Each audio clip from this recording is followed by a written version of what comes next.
तो दोस्तों, जो हमारे थ्री डी मॉडल्स होते हैं, थ्री डी कैड डिज़ाइन होता है किसी भी पार्ट का। तो लेट अस सपोज मैंने कोई पार्ट बनाया है थ्री डी में, और मुझे मेरे सीनियर्स को चेक कराना है। तो वो कौन से पॉइंट्स होंगे, कौन से चेक पॉइंट्स होंगे जो कि मेरे को ध्यान में रखने हैं while preparing the three D CAD, या फिर जब मैं अपने सीनियर्स से चेक कराऊंगा, और उसको क्या क्या चीज़ें ध्यान में उसके भी होनी चाहिए, मेरे सीनियर्स के भी।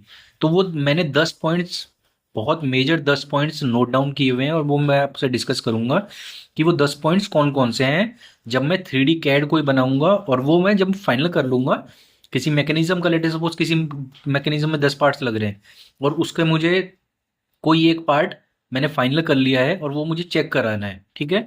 तो वो पार्ट वाइज कौन कौन से वो चेक पॉइंट्स होंगे। तो उसमें सबसे पहला जो पॉइंट्स है 10 में से, वो सबसे पहला पॉइंट है मटेरियल थिकनेस। ठीक है, एक एक वन बाय वन हम लोग डिस्कस करते हैं। मटेरियल थिकनेस, जब मैं पार्ट डिजाइन करता हूं तो मेरा कहीं, जैसे लेटे सपोज कोई पार्ट है, कोई पार्ट ऐसा बना, ठीक है। अब इसकी जो थिकनेस है, लेटे सपोज यहां वाली जो थिकनेस है वो, लेटे सपोज मैं प्लास्टिक पार्ट की बात करता हूँ। हर हर मटेरियल की अलग अलग स्पेसिफिकेशंस और वो थिकनेस का क्राइटेरिया होता है। प्लास्टिक में हम लोग मिनिमम 0.7 रखते हैं, और ये मैक्सिमम टू मैक्सिमम 2.5 तक जाता है थिकनेस, ठीक है। इतना मैं रखता हूँ, मतलब 0.7 तो नहीं, मैं 0.7 से 1 mm तक मैं रखता हूँ मिनिमम, मैक्सिमम 2.5, ठीक है। अब इसके बाद अगर कोई थिकनेस, सबसे पहले मुझे ये चेक करना है, आजकल हर सॉफ्टवेयर में ये कमांड भी आती है थिकनेस चेक करने की, कि मेरा मटेरियल थिकनेस 0.7 से कहीं कम तो नहीं हो रहा। पॉइंट थिकनेस 0.7 से कहीं कम तो नहीं हो रहा, या फिर 2.5 से ज़्यादा तो नहीं हो रहा। अगर पॉइंट थिकनेस 0.7 से कम होगा तो जाहिर सी बात है उस पर मटेरियल का फ्लो नहीं होगा, वो शॉर्ट मार्क आएगा, ठीक है। 2.5 से ज़्यादा होगा तो क्या प्रॉब्लम आएगी, तो भी एक प्रॉब्लम आ सकती है कि सिंक मार्क की दिक्कत आ सकती है। तो हमेशा ये ये क्राइटेरिया मेंटेन करके चलना है in case of plastic, for example, ठीक है। तो हमेशा मटेरियल थिकनेस चेक कर लेनी है। सेकंड पे आता हूं। सेकंड है ड्राफ्ट चेक करना। हमेशा ड्राफ्ट दे के रखना पड़ता है हमें अपने पार्ट्स पे, ठीक है, अपनी अंडरस्टैंडिंग के हिसाब से। लेटे सपोज ये कोई मेरा पार्ट है, तो मेरे को लेटे सपोज इस वाले को पार्टिंग लाइन बना के, इस वाले को पार्टिंग लाइन बनाऊंगा मैं, और इसको अंदर की साइड में दूंगा। तो ये ड्राफ्ट देने के बाद ऐसा कुछ बनेगा, मतलब अंदर की साइड में, ठीक है। ये सारे वॉल्स जो वर्टिकल वॉल्स हैं, अगर कोर कैविटी ऐसे निकल रहा है ऊपर की डायरेक्शन में, लेट सपोज ये कोई पार्ट है, कोर कैविटी ऐसे निकल रहा है, ये कोर हो गया, ये कैविटी हो गया, तो हमेशा ये अंदर की साइड में रहेगा। ये ड्राफ्ट लगने के बाद ये वर्टिकल वॉल्स अंदर की साइड में कंप्रेस हो जाएंगी, ठीक है। तो ये अंडरकट में नहीं आएगा, अंडरकट में नहीं आएगा, तो हमेशा ड्राफ्ट दे के चलना है हमेशा, ठीक है। थर्ड पॉइंट है, हमेशा अंडरकट चेक करना है, कहीं किसी पार्ट में अंडरकट तो नहीं आ रहा। अगर मेरे को जरूरत है अंडरकट की, कि मेरा मैकेनिज्म अलाउ नहीं कर रहा, मेरे को यहाँ अंडरकट चाहिए ही चाहिए, लेट सपोज यही वाला एक पार्ट बनाता हूं मैं,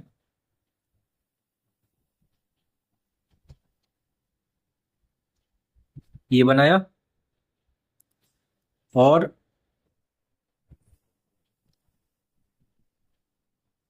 यहां से इसको मैं जूम करके दिखा देता हूं, ऐसा बना दिया मैंने, इसको जूम करके, ये अंडरकट बन गया। अब ये तो ये इधर स्लाइडर से निकलेगा, मेरे को यहाँ कोई पार्ट फिट करना है, लेटे सपोज ये इस वाले स्लॉट में कोई पार्ट फिट करना है, दूसरा कोई पार्ट है, इसे कोई पार्ट फिट करना है, तो ये वाला स्लॉट मेरे को चाहिए ही चाहिए, ठीक है। तो उस केस में मेरे को अंडरकट में ये रिक्वायरमेंट है, बट अनवांटेड अंडरकट नहीं होने चाहिए, ठीक है। वो मैं चेक करूंगा ड्राफ्ट एनालिसिस से, अगर अंडरकट आ रहा है तो मैं उसको रिमूव करूंगा। फोर्थ पॉइंट है, पैरामेट्रिक होना चाहिए हमेशा, कैड जो होता है पैरामेट्रिक होना चाहिए। पैरामेट्रिक बोले तो उसमें जो अनवांटेड स्केचेस हैं, ठीक है, रिमूव कमांड है, ऑफसेट कमांड है, ये सब नहीं होना चाहिए। एक एक जो ट्री होती है ना, मॉडल ट्री, वो एकदम परफेक्ट होनी चाहिए। सबसे पहले मटेरियल एडिशन वाली कमांडें होनी चाहिए। दूसरा, मटेरियल रिमूवल वाली कमांडें होनी चाहिए। ठीक है। फिर चैम्फर होना चाहिए। फिर राउंड होना चाहिए। फिर लास्ट में ड्राफ्ट होना चाहिए। ठीक है, तो ये मॉडल ट्री ऐसे होना चाहिए। फिफ्थ पॉइंट की बात करता हूं, पार्टिंग लाइन डिफाइन होना चाहिए। पार्टिंग लाइन डिफाइन मतलब, पार्टिंग लाइन मेरे को मतलब एज ए डिजाइनर पता होना चाहिए कि यहाँ पे पार्टिंग लाइन, इसका इसका यहाँ पे पार्टिंग लाइन आएगा। लेट सपोज इसी का मैं ले लेता हूँ। तो पार्टिंग लाइन किसी भी फंक्शनल फीचर्स पे नहीं आना चाहिए। पार्टिंग लाइन ऐसी जगह पे आना चाहिए जहां पे मेरा कोई रबिंग वाला फीचर ना हो, मैकेनिज्म चलता ना हो, रगड़ खा के ना चलता हो, दो पार्ट आपस में मीट करके ऐसे आपस में मैकेनिज्म क्रिएट ना करें, ट्रेवल क्रिएट ना करें। ऐसी जगह पे पार्टिंग लाइन होना चाहिए। स्टैटिक पोर्शन पे हमेशा पार्टिंग लाइन होना चाहिए। ठीक है, वन टाइम फिटमेंट जहां पे हो वहां पे पार्टिंग लाइन होना चाहिए। सिक्स पॉइंट है class a surface. Class a surface का मतलब होता है जो हमारी कस्टमर जो हमको कस्टमर जो हमको हमारा स्किन प्रोवाइड कराता है ना अपने प्रोडक्ट का, जो हमें आउटर स्किन प्रोवाइड कराता है, उसको मैं क्लास ए बोलता हूँ। यानी कि वो क्लास ए उसका सरफेस है, उसकी सरफेस पे वो कोई भी कॉम्प्रोमाइज एक्सेप्ट नहीं करता है। ठीक है, किसी भी तरीके का छेड़छाड़ या फिर किसी भी तरीके का हमारा इंटरफेरेंस वो एक्सेप्ट नहीं करता है। तो उसका स्किन जो होता है, उसका आउटर सरफेस, वो हमेशा उसका ही आउटर सरफेस रहता है। वो चाहे अंडरकट में हो, चाहे उस पर पार्टिंग लाइन आ रही हो, चाहे कुछ भी हो, वो उसका क्लास ए है। तो हमें क्लास ए से नई छेड़खानी करनी है। ठीक है। सेवंथ पॉइंट है अनवांटेड गैप। अब अनवांटेड गैप्स का क्या मतलब है? अनवांटेड गैप्स का मतलब क्या है कि लेट सपोज कुछ पार्ट बनाया मैंने, चार पांच फीचर ऐड करके, और यहाँ पे एक ये, इसको जूम करके दिखाता हूं मैं, ऐसा कुछ बना दिया। तो यहाँ पे ये मटेरियल क्यों रह गया? मतलब ये मटेरियल फिल ही नहीं हुआ, जबकि इसको लेट सपोज ऐसे होना चाहिए था, ऐसा होना चाहिए था इसको, या फिर ये होना ही नहीं चाहिए था, ये फ्लैट होना चाहिए था। तो इस तरीके की चीजें, अनवांटेड गैप नहीं होना चाहिए। उससे क्या होता है, इससे शॉर्ट फिल होता है, शॉर्ट फिल की प्रॉब्लम आती है, मटेरियल फिल ही नहीं करेगा वहां पे। ठीक है। एट्थ नंबर पॉइंट है शार्प एजेस नहीं होनी चाहिए। Sharp edges not allowed. मतलब लेट अस सपोज ऐसा कोई पार्ट है, ये बना दिया मैंने। अब ये क्या टूल में ऐसा बन पाएगा? ये चीज टूल में ऐसी बन पाएगी? कभी नहीं बन पाएगी। तो मुझे ऐसा डिजाइन करना है, एज ए अच्छा डिजाइनर मुझे ऐसा डिजाइन करना है कि मैं इसको ऐसे थोड़ा राउंड दे दूं। ठीक है, 0.3 का, 0.5 का, ऐसे राउंड दे दूं, ताकि वहां पे मटेरियल का जो फ्लो है ना, वो प्रॉपर हो सके। अब यहाँ पे मटेरियल का फ्लो कैसे होगा? मटेरियल का फ्लो तो नहीं हो पाएगा ना। मटेरियल फ्लो होगा भी तो ये बहुत वीक वीक बन जाएगा, ये बहुत वीक एरिया होगा ये, और इसके टूटने के चांसेस होंगे। ठीक है। नेक्स्ट पॉइंट पे आते हैं, 9 नंबर पे। वीडियो काफी लंबी हो रही है तो इसको जल्दी खत्म करते हैं। Unwanted feature. अनवांटेड फीचर का मतलब क्या है? अब अनवांटेड फीचर मेरे को जरूरत नहीं है, मेरे को अपने मैकेनिज्म में उसकी कोई रिक्वायरमेंट ही नहीं है। ठीक है, और मैंने फिर भी वो दे रखा है।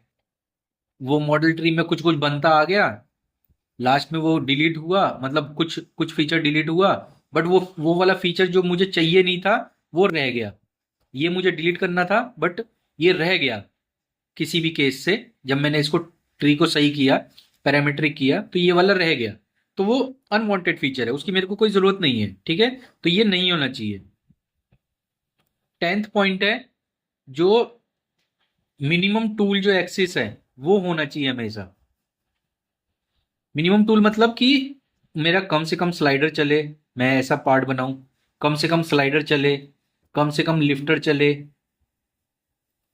ठीक है, अगर अंडर कट आ रहा है और वो जरूरी ही है तो वो कम से कम अंडर कट हो।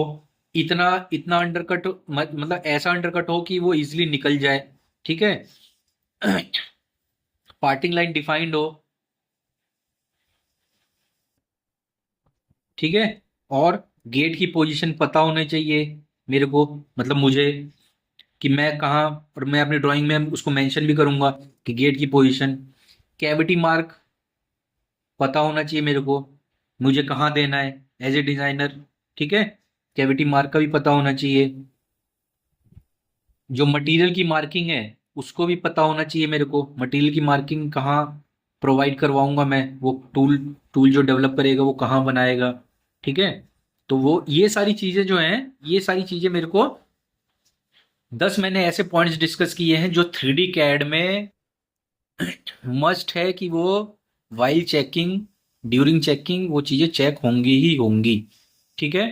तो और ये मस्ट है, ये आपको भी ध्यान रखनी है अपने 3D कैड को जब चेक कराओ अपने सीनियर से, रिव्यू कराओ, तो ये सारी चीजें कवर कर लो पहले ही, ताकि जब रिव्यू हो, चेकिंग हो, तो ये सारी चीजें निकल के ना आए।